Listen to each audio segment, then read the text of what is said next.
Olá, bem-vindos a mais um episódio do podcast Sinapse. Hoje estamos com uma convidada muito especial, a doutora Amanda Vanzella Chaves, que ela vai falar de um tema que envolve muitos mitos e daqui a pouco eu vou contar que assunto é este. Antes, eu vou falar quem é a doutora Amanda. Ela tem uma visão integrativa que une a medicina tradicional e terapias complementares. Ela acredita que cada paciente é único e que o verdadeiro tratamento vai muito além dos sintomas. Ela precisa alcançar a raiz do problema. Sua prática clínica em Piracicaba se tornou referência para aqueles que buscam alternativas eficazes e personalizadas para uma vida mais equilibrada e saudável. Hoje ela vem compartilhar conosco a sua experiência no uso da acupuntura e da medicina canabinoide, desmistificando conceitos, trazendo informações baseadas em ciência e ajudando mais pessoas a acessarem tratamentos que realmente fazem a diferença. Seja bem-vinda, doutora Amanda. Obrigada, Vânia, pelo convite e pela oportunidade de falar de um assunto que ainda é um tabu, né, para nossa sociedade, mas devagarzinho a gente vai quebrando isso. Com certeza. E antes de nós adentrarmos ao tema, eu gostaria de saber o que te levou a estudar acupuntura, que você traga a sua trajetória. Vânia, a acupuntura foi assim, era um óbvio que eu demorei para entender que era óbvio, na verdade, né? Eu tive a felicidade de, na faculdade, eu fiz Rio Preto, né? Fiz FAMERP. E a minha faculdade é uma das pouquíssimas no país que tem na grade curricular acupuntura. Então, desde o meu segundo ano da faculdade, eu já frequentava o ambulatório da acupuntura. E ainda bem, eu tinha uns amigos louquinhos que que deixavam agulhar eles, tipo, no segundo ano da faculdade, né? Naquela época ainda, hoje, né, as agulhas são descartáveis. Naquela época, as agulhas, elas eram pessoais. Então, a pessoa ia lá, comprava um tubinho de ensaio com 10 agulhas, né? E a gente usava e reusava no mesmo paciente. E os meus amigos deixavam eu agulhar, né? Então, desde o segundo ano da faculdade, eu já fazia isso. Quando eu formei, então, era meio óbvio que era para eu fazer acupuntura, mas não, fui fazer a primeira emergência, já estava há alguns anos trabalhando na emergência, daí um dia eu virei pro meu marido e falei, meu, eu vou ficar louca se eu continuar só na emergência. Daí, estava fazendo um curso de meditação, e no meio do curso de meditação eu tive um treco, falei, foi um insight, assim, eu falei, acupuntura. Tanto que eu me inscrevi para a residência de acupuntura no último dia da Olha só. inscrição. E daí foi para acupuntura, né? Mas era um óbvio que eu demorei para entender que era tão óbvio assim. Olha só, que trajetória. A acupuntura te escolheu, na verdade. Ah, foi. E eu sempre gostei, sempre achei extremamente interessante. Eu nunca quis ser uma médica que soubesse muito de pouca coisa. Eu sempre quis saber um pouquinho de muitas coisas, né? E a acupuntura é isso, né? A gente acaba sabendo, entendendo um pouquinho de cada coisa, inclusive dessa questão de mais pessoal do paciente, né? E então casou muito com o que eu gosto. Demais. E como você chegou a fazer? Você me comentou que fez a sua especialização na China. Como foi essa experiência? Você já tinha previsto isso antes? Como foi? São aquelas coincidências que a gente não sabe que não existem, né, amor? É. O meu marido sempre teve um sonho de conhecer a China, né? O sonho do neto, na verdade, assim, de viagem, era conhecer os guerreiros de terracota. Então, e como a minha faculdade, o ambulatório de acupuntura é muito antigo, o primeiro ano do ambulatório foi em 1989, né? E os meus professores tinham já um convênio com as faculdades, uma faculdade na China, né? Então, eu tinha essa possibilidade do intercâmbio, eu tinha a possibilidade de fazer meu mês de optativo lá. Então, deu certo dessa maneira. Assim, era para ser assim, acabou que a gente foi com o grupo da USP de São Paulo e eu fiz em Taiwan, né, que é a mesma cultura, mas eles têm um inglês um pouquinho mais fácil, então foi melhor até. Foi nesse sentido de intercâmbio mesmo, foi muito bom. Eu não consigo nem pôr em palavras assim a mudança que isso trouxe na minha técnica, porque é uma coisa muito profundo, sabe? Mas não consigo verbalizar, assim. Foi sensacional. Eu voltaria amanhã. E como o Neto já gostaria muito de conhecer, a gente já aproveitou e foi fazer turismo, barra estudo, barra tudo. Foi muito bom. Tirando a comida, foi tudo ótimo. Sensacional.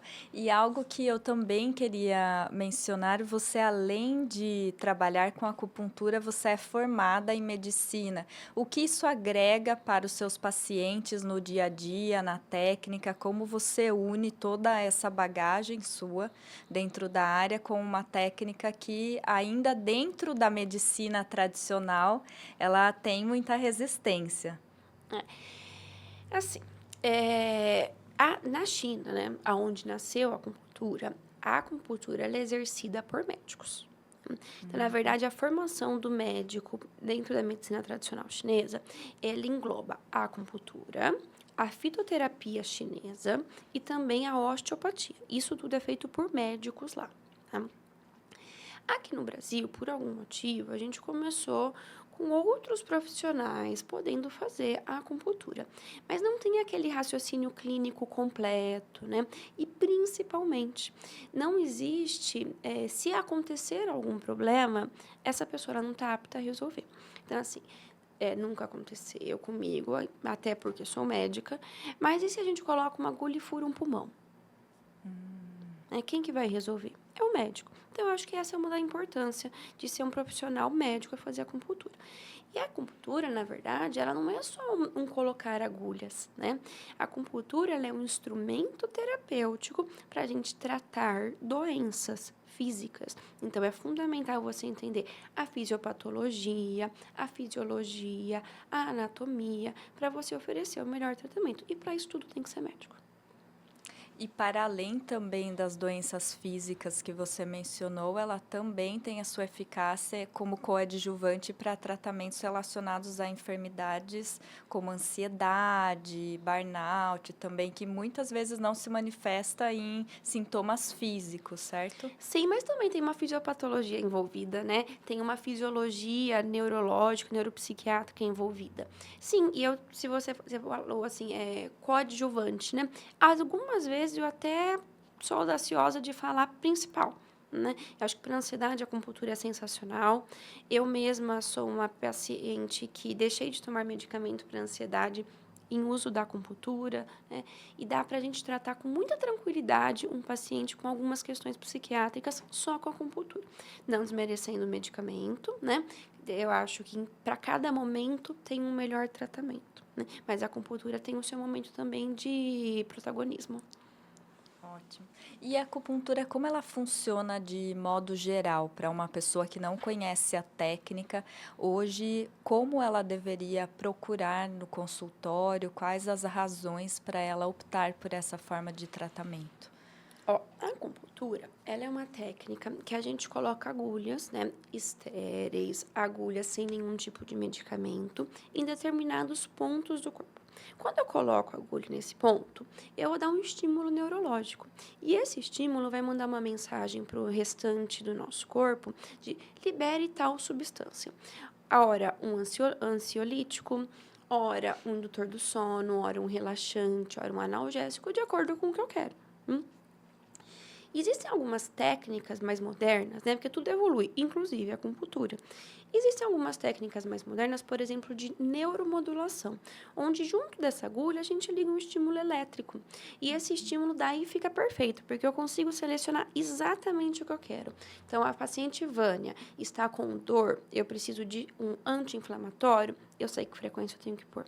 A paciente Vânia, ela está com dificuldade para dormir, eu preciso de um indutor do sono, então eu sei o que frequência a gente vai colocar. Né?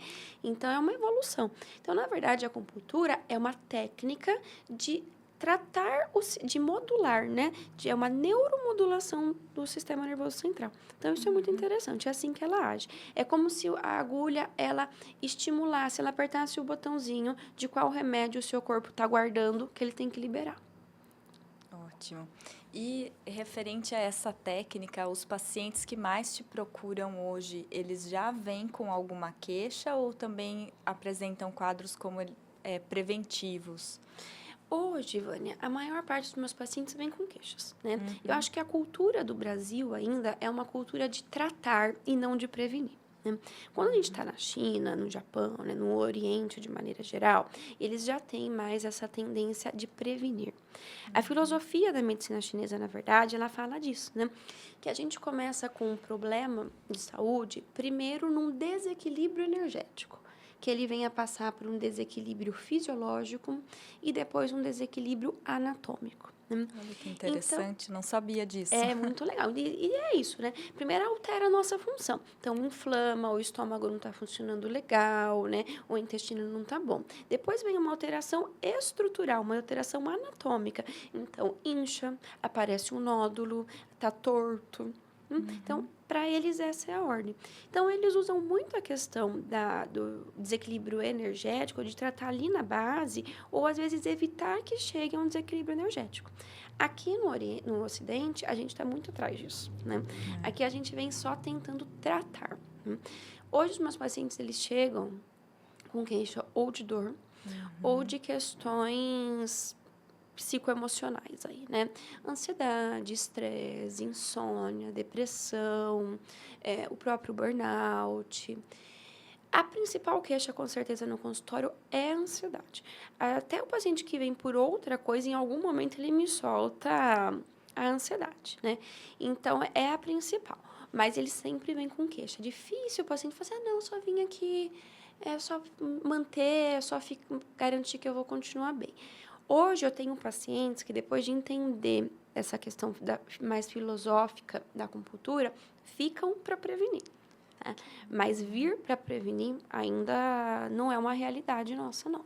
No caso da ansiedade que você mencionou, em quanto tempo o paciente apresenta melhora no quadro? Como eu sei que depende, obviamente, de um paciente a outro, mas quando ele já começa a sentir mudanças, melhora no sono? Olha, na primeira sessão ele te refere já que apresenta uma melhora, né? É claro que a melhora da ansiedade, como de qualquer outra queixa, ela não é uma melhora linear, né? Então, ela vai melhorando, daí às vezes dá um trupiquinho, piora um pouco, mas não volta a ser como era, até continuar melhorando, daí dá uma caída de novo, e assim vai indo, até a gente atingir um equilíbrio. E quando atingimos esse equilíbrio, o paciente fala assim, nossa, olha, faz uns 15 dias que eu tô legal, né? Daí a gente começa a espaçar. Né? Mas a ansiedade, a pessoa que ela é ansiosa, ela tem uma personalidade ansiosa. A acupuntura não muda a personalidade. Né? A acupuntura trata doença.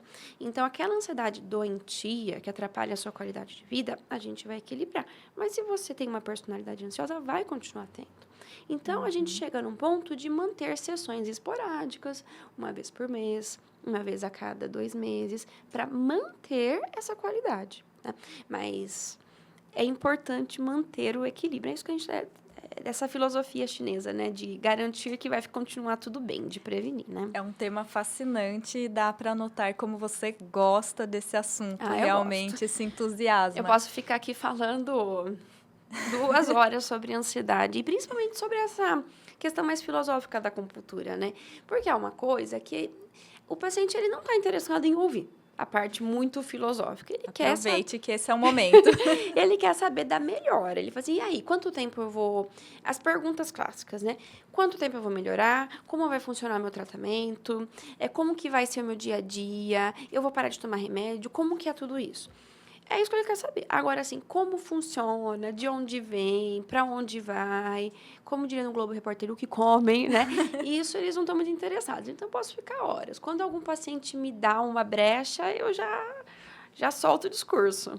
E, doutora Amanda, você tem casos de pacientes que deixaram de utilizar remédios e estão tratando somente com a acupuntura, seja de dor, da necessidade que seja. Você tem essas situações? Tenho, Vânia. E eu acho que eu sou um exemplo, né? Eu falo assim, antes de eu ser uma boa médica de acupuntura, eu sou uma ótima paciente de acupuntura, né?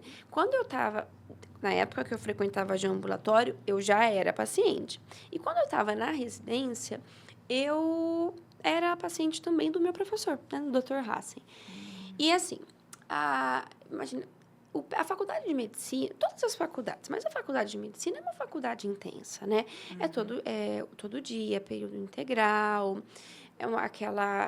o aprender a lidar, né, com a doença, com o sofrimento do outro, aquela carga, aquele volume de informação Uma monstruoso. carga emocional também. Tem tudo isso. Tem uma carga de conteúdo técnico, tem uma carga emocional, tem uma carga de relacionamento, tem bastante coisa, né? Enfim. E quando eu estava na faculdade, eu já ia. E a residência, ela é um período que eu diria assim, mais intenso ainda. Quando eu estava na faculdade, eu me irritava horrores quando alguém falava assim, ai, quando você for para residência, piora. Gente, como aquilo me irritava, né? Porque eu já estava, assim, exausta na faculdade. E daí alguém está me falando que vai piorar, e piora.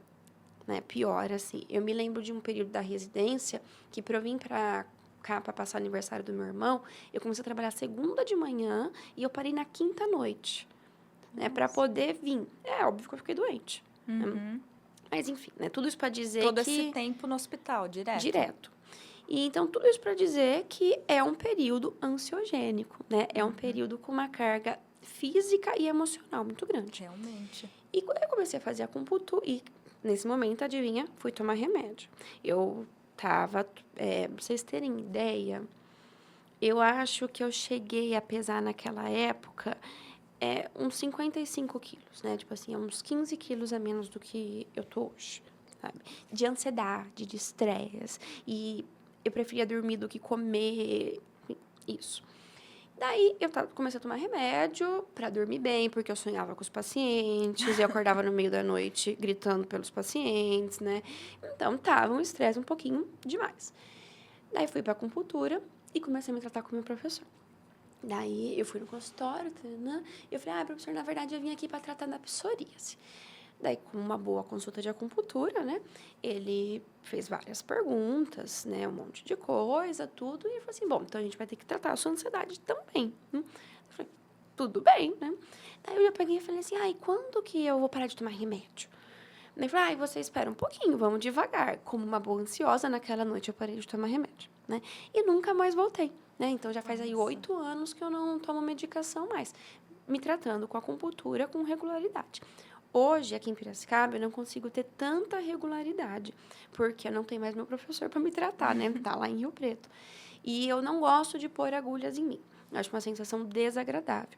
Além do que, voltando para a filosofia, o ato de você pôr agulha é um ato de você transferir uma energia, né? Sim. É um ato de você se doar um pouquinho para o próximo. Então, você transferir energia de você para você não é uma coisa tão agradável assim, né? Tão lógica assim. Então, eu não faço com a regularidade que eu deveria fazer. Mas eu parei de tomar remédio graças à acupuntura. Que relato fantástico, como é uma técnica que pode trazer benefícios, mais qualidade de vida, e também hoje ela é mais conhecida relativa à dor, como Sim. tratamento para dor, e também o que é mais popular para a fertilização in vitro, que é um dos temas principais aqui das perguntas que nós recebemos, e eu queria que você nos contasse um pouco como se tem chances de melhora no tratamento através da acupuntura. Como você administra isso com os pacientes que devem ficar muito ansiosos nesse período? Essa é uma fase muito ansiogênica, né? A mulher que ela vai para a FIV, né? O casal que vai para a fertilização in vitro, ele é um casal que está em sofrimento. Essa é uma verdade. Porque ninguém chega na FIV depois de um mês tentando engravidar sem engravidar. Normalmente isso já vem de um período de frustração muito grande, né? Então, um casal que tá... As mulheres que chegam mais em mim, claro, né? Mas assim... É uma mulher que ela tá ansiosa, que ela tá esgotada emocionalmente, né? Então, nesse período, a gente já tem várias coisas que a gente pode contribuir, inclusive nesse assunto que a gente estava, da ansiedade, da insônia, do estresse. Né? E, especificamente, na FIV, existe um grande estudo, né, que é o Protocolo de Paulus. É um estudo feito por um alemão, um estudo feito na Alemanha. Só um parênteses, a Alemanha, ela tem algumas técnicas integrativas incorporadas no sistema de saúde deles extremamente interessantes, né? Então, por exemplo, acupuntura para FIV, acupuntura para gornoartrose, que é a artrose do joelho. Tem algumas coisas que eles já estão bem mais desenvolvidas, que a primeira... Dentro do sistema de saúde Dentro deles, do sistema de saúde deles. interessante. Né? Eles têm um sistema muito rigoroso, né? Um processo muito rigoroso para aprovação. Tem que ser, de fato, provado cientificamente que aquilo funciona, tá?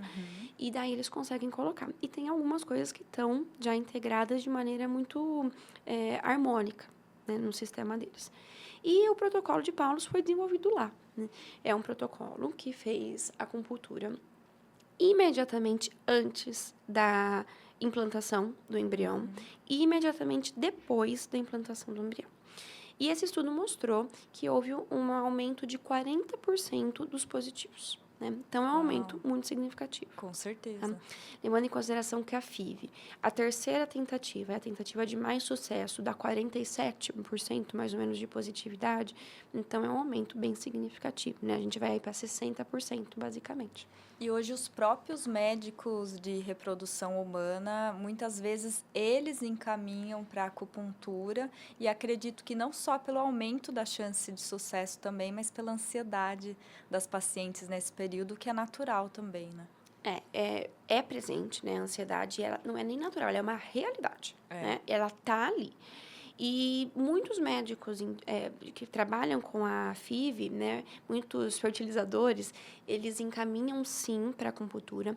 Alguns dos grandes centros de reprodução já têm um médico acupunturista dentro da instituição para fazer esse pré e esse pós.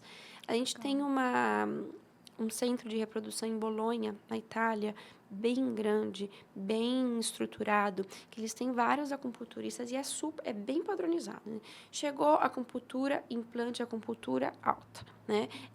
É o pacote. Não dá para você fazer, não, mas eu tenho medo de agulha. Não dá, não tem essa opção ali. Porque cai o resultado deles. Né? Até o próprio tratamento já envolve aplicações de... Né? E assim, eu falo, quando o fertilizador, vamos usar assim, né? Ele entende como isso aumenta a positividade dele, é bom para ele, né? Eu falo, técnica de sucesso, técnica bem indicada. Não adianta eu indicar acupuntura para tratar câncer, não vai resolver. Vão falar, nossa, a acupuntura não serve. Né? Agora, adianta indicar para a coisa certa. Então, a acupuntura ali na FIV, ela é um sucesso. E quando os médicos que trabalham com a fertilização vão compreendendo isso, esse é o resultado. A gente vê dentro da instituição acupunturista. E em que etapa, normalmente, as pacientes te procuram mais para realizar a acupuntura? E em que momento é mais indicada também? Elas me procuram quando elas me descobrem.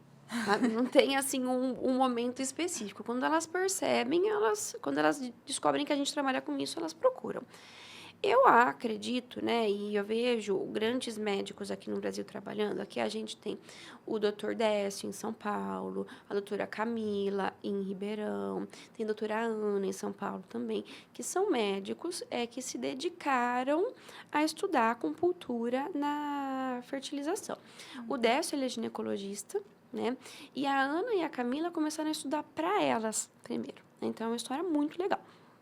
E o que eles falam, e eu vejo isso bem de maneira muito lógica no meu consultório, é uns 3 meses antes de fazer o implante. E por que 3 meses? Se eu levo mais ou menos 8 semanas para deixar um paciente bem equilibrado do quesito de ansiedade, 3 meses é um tempo bem interessante para ela fazer o implante. Né? E a gente nesse período, a gente não vai trabalhar só a questão emocional. A gente também aumenta a circulação desse útero para deixar um útero mais saudável, né? A gente trabalha a questão de dores para diminuir medicação. Então, deixa esse corpo mais equilibrado para o implante. E a frequência muda, doutora Amanda, nesse período? Existem situações em que não é semanal, por exemplo, 3 vezes por semana a paciente...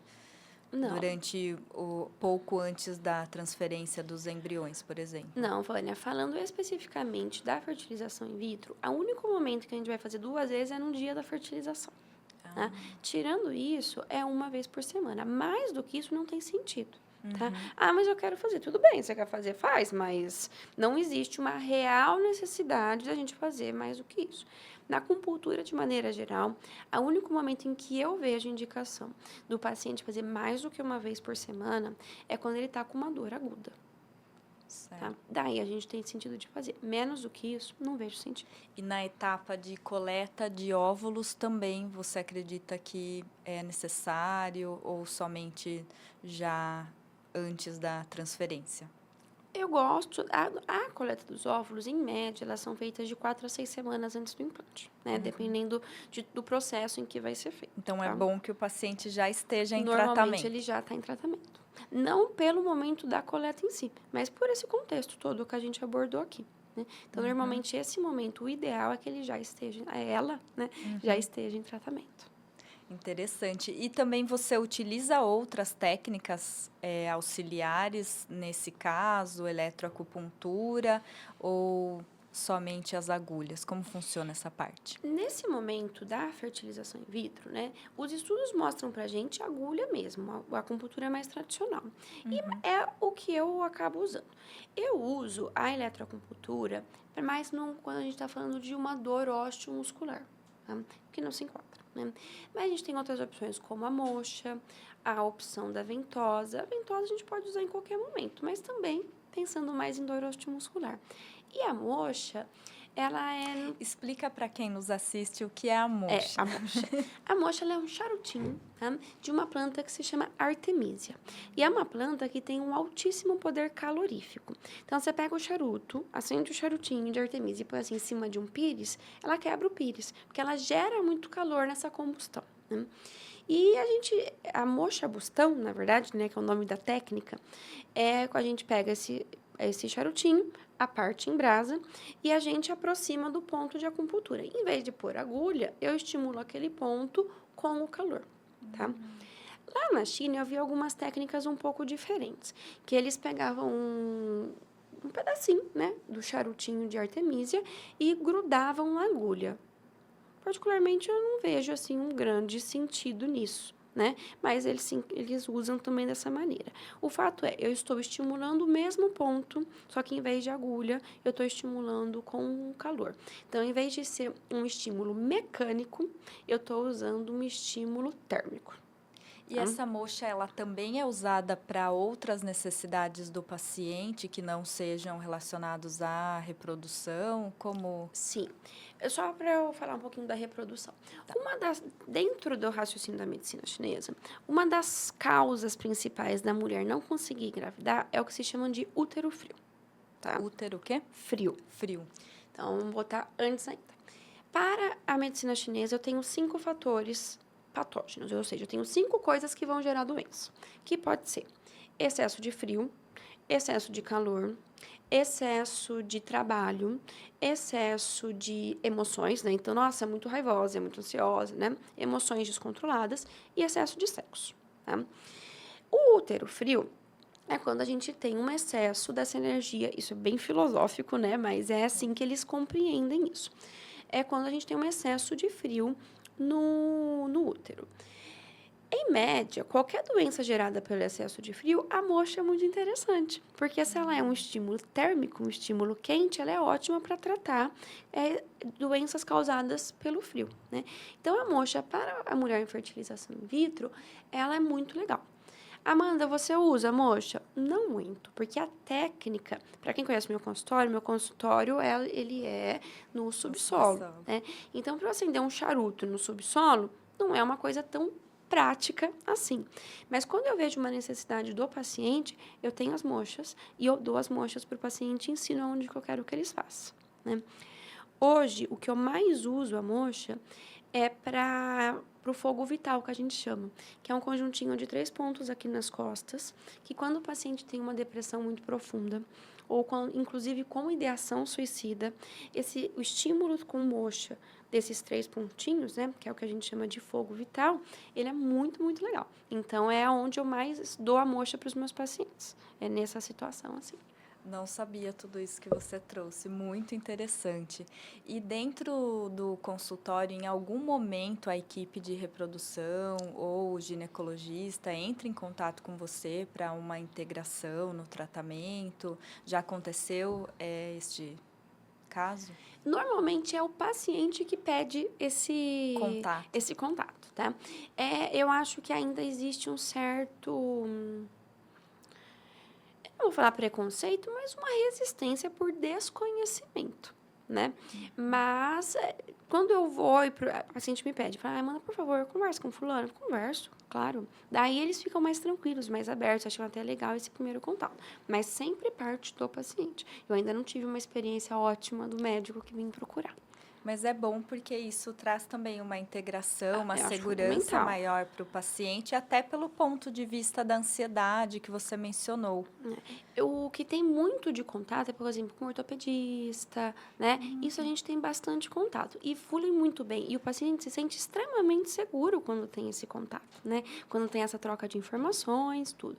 Agora, ainda não estamos nesse ponto da FIV. Vamos chegar lá. Com certeza. Bom, Amanda, eu quero agradecer a sua participação aqui no podcast Sinapses, trazendo todo esse conhecimento sobre uma técnica milenar que tem tanto a agregar aos pacientes e a sua visão integrativa sobre a saúde. É um privilégio nós contarmos com profissionais que tenham essa visão.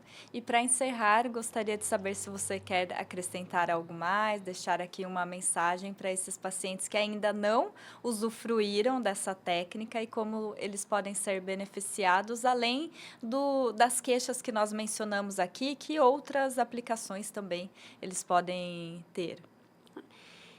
A acupuntura, se eu ficar falando, eu vou ficar falando para sempre aqui, vai parecer que é uma panaceia. Não é, tá? Mas a acupuntura, com certeza, ela pode auxiliar em tudo. Às vezes, como um tratamento principal, às vezes, como um tratamento coadjuvante, mas certamente ela é um tratamento que traz qualidade de vida. Então, se você tem esse interesse em melhorar a sua qualidade de vida, eu acho que vale super a pena conhecer essa técnica.